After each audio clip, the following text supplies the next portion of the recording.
Hi, and welcome to this tutorial on writing the refutation and concession section of your paper. I want you to notice that I use the word section because it is a significant portion of your paper. Acknowledging the other side and refuting it establishes your credibility as the author. So it's not something that we want to just brush over and, dedicate a simple paragraph to. Ideally, you would spend time refuting the other side for all three of your argument points as they appear in your paper. And if you do that, then you're going to not only make sure that you're covering all of your bases, but you will definitely be meeting the requirements for that particular portion of your paper. Now, there is a sample section located in the teaching module, so it is my hope that you have printed that out and have it in front of you now, so that while we're discussing, you can make notes on the paper itself as I show you what to do.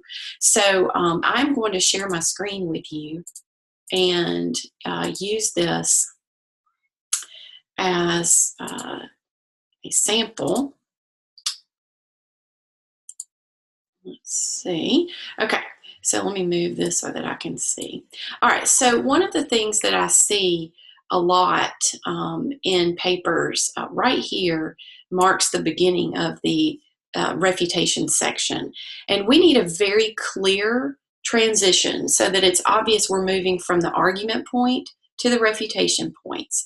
So it can be very simple, just as this is. Despite the seriousness of the issue, there are still individuals who disagree and do not see that police officers are abusing authority. The naysayers, again, another word for those who disagree, believe policemen are just doing their job. That should be jobs, plural. Okay, now, before we go any further, it will be a requirement that you introduce your source, its title, author, and the author's credibility the very first time you use it in your paper. Now, if you use the source later in the paper, you're not required to make that same type of introduction. You would, of course, be expected to cite, but you don't have to do the elaborate introduction that you would do the very first time you use the source. That's one of the reasons why that was a requirement in the annotated bibliography. So if you are not familiar with who your authors are and you don't know anything about them, then you should be doing your research to be able to do that in the paper.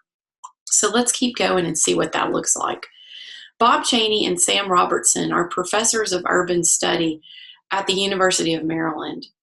In the study, Cheney and Robertson, authors of Justifying the Use of Force, explain that some justified the police actions by saying cops have bad days too. So these people, these authors, are bringing in the argument that some in the general public bring up that, well, they're just having a bad day. Here is the author's refutation of that. Such a statement removes any personal responsibility from the policemen themselves. People excuse policemen's actions by claiming that they may have a bad day and react inappropriately because of stress. In any other job, a statement such as this would not carry any weight. A surgeon, for example, isn't allowed to have a bad day. Someone's life is at stake. The same should be true of policemen who are expected to serve and protect. Each person should separate his personal problems from his job. Personal stress and problems should not affect a policeman's ability to perform his tasks correctly. Others in disagreement believe that policemen should be given more leeway regarding their handling of their own stress in conjunction with the stress of dealing with the public and dangerous criminals. Cheney and Robertson reference another person who justified police's actions by saying, cops are people who every day are put in, no, let me stop this, hold on.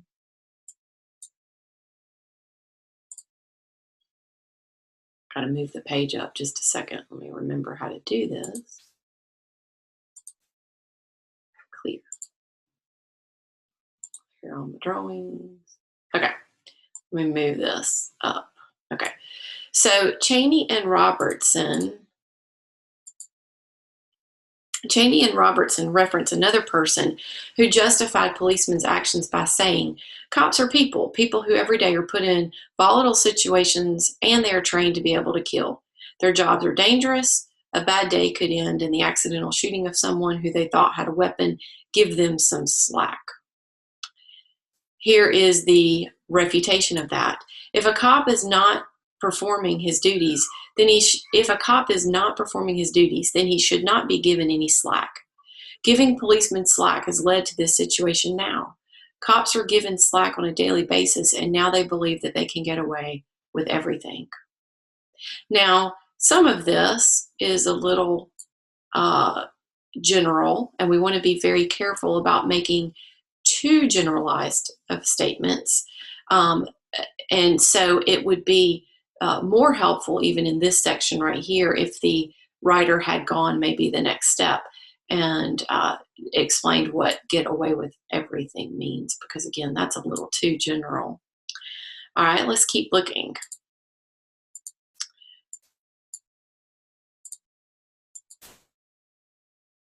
Okay, pulling it up some more. All right, so one thing that you can do in the refutation and concession section is, so far the author has brought up the point that policemen just quote unquote have a bad day. Give them some slack.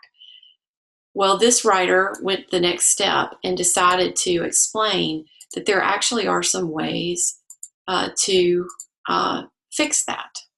So here we go. One way to assist policemen with the everyday stresses with the public is to provide mandatory counseling sessions, exercise regimens, and time off. In a recent study published by the Journal of Public Safety and Security, 2 states, Texas and New Mexico, have implemented programs such as this. Policemen are required to attend bi-monthly counseling sessions with on-site counselors to discuss issues affecting their work, and they are expected to exercise a minimum of 30 minutes each day. The report states that anonymous surveys filled out by policemen show a 65% increase in overall satisfaction and happiness, while incidences of police aggression have been reduced by 45%. Those statistics are staggering and show just how important it is that supervisors and government agencies intervene so that policemen are expected to rise above their bad days. So again, a reference to the previous paragraph. Now, the author is missing a very important thing right here, and that would be a citation. So that should be there. We don't want to leave those out. Okay, now if we go on and we keep looking at it, the paper, the refutation, and the concession, we can see that there is yet more information here that the author has given us. So let's look at that. Another way they, the naysayers, justify the cops' actions are by claiming that there are too many laws protecting rights, that it prevents the cop from doing their jobs. A statement such as this seems a bit absurd. Laws are in place to protect all citizens in the country, and without them, it may be as if there has been a return to the Wild West. It's one thing for a policeman to protect himself from a dangerous criminal. It's quite another to aim to kill based on racism and impulsiveness. The truth, that's a spelling error, the truth is that there are not enough laws to prevent cops from acting out of poor judgment and taking someone's life. Many may blame the victims for their own deaths, but no one deserves to die. Here's another example of introducing your source. Phil Helser discusses this in his recent article titled "Arlington Police Officer Who Killed Christian Taylor is Fired." Helser, that's a spelling error, Helser is a columnist for the New York Times and has spent the last few years writing about the seriousness of police brutality. He discusses a recent incident in which Christian Taylor, a minority, was shot and killed while allegedly vandalizing cars on a lot. The officer that killed Christian Taylor was a training officer that was armed. He acted quickly and inappropriately before his supervising officer showed up to the scene. There is no excuse for taking someone's life. The crime he committed was minor, and there is no way to justify his actions. There's one last argument point that this author refutes, and it is this. In addition, the opposing side views body cameras as an invasion of privacy. Again, another nod in the direction of those who disagree so that the transition is clear. Body cameras will be a great addition to helping crack down on police brutality. Such devices would remove any question of the policeman's actions, for it would all be recorded. It would eliminate the uncertainty of events and hold policemen accountable for their actions. Jay Stanley writes for the American Civil Liberties website and recently published an article titled "Police Brutality Mounted Cameras. With right policies in place, it's a win for all." He argues that some believe that body cameras have more potential to invade privacy than those deployments, but he believes the positive outweigh the negative. The opposers feel that because some police officers are called to handle personal problems with families, having the cameras on could invade the family's privacy. Others argue that when police officers walk around their city, citizens could get upset that officers are recording their everyday activities. Yet some still think it's not an effective solution because officers will be able to edit footage. There are ways to work around any issue that the cameras may bring. The issues at hand could be solved if the Department of Justice put laws in place. There are already cameras in department stores, red lights, and on the interstate.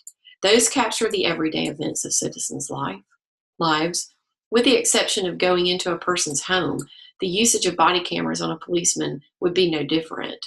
With the proper laws in place, it is possible for such a solution to work so that no one's privacy is invaded. Now, please excuse the errors that are in this paper. This is a former student's paper and has not been re-edited since it was submitted. But I do want you to see and understand how in-depth your section should be. This is a very important chunk of your paper. Again, let me point out one more time, just so you are reminded of the importance of introducing your author, the title, and who he or she is, so that we understand the credibility. Remember, part of that is that you want to make sure you're showing that you're relying on people who know what they're talking about before you actually reference them in your paper. So it boosts your credibility to give their credibility. I look forward to seeing what you do with this section. As always, if you have questions, please don't hesitate to ask, and good luck to you. Thank you.